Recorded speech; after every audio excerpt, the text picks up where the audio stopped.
Još jedan dan protekao je u znaku televizije Pink, kažu istraživanja agencije AGB Nielsen. Čak 20,88% publike u proseku je svakog trenutka bilo uz naš program, što ga je i juče činilo najgledanijom među komercijalnim emiterima. To znači da je Pink 65 od 67 dana u 2012. godini bio najgledaniji u svim ciljnim grupama. I u prime time od 21 čas do ponoći, kada se emituju naše udarne emisije, Pink je izraženo najgledanija televizija. Tada je uz naš program 26% publike, uz javni servis 21,5%, dok je uz televiziju PST svega 16%. I u target grupi od 18 do 49 godina Pink je u to vreme izbor gledalaca. Nas je pratilo 19,4%, a televiziju PST 16,2% publike.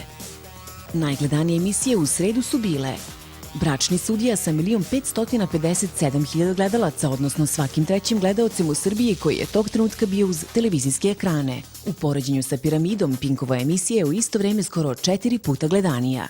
Zatim Nacionalni dnevnik sa 1.123.000 gledalaca, što ga čini najgledanijom informativnom emisijom komercijalnih televizija jer je prati svaki četvrti gledalac.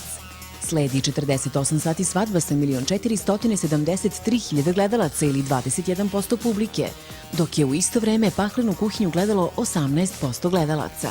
Serije Ostrvo i Mala nevesta i dalje prati milionski auditorijum. Televizija Pink, izbor gledalaca Srbije. Hvala na poverenju.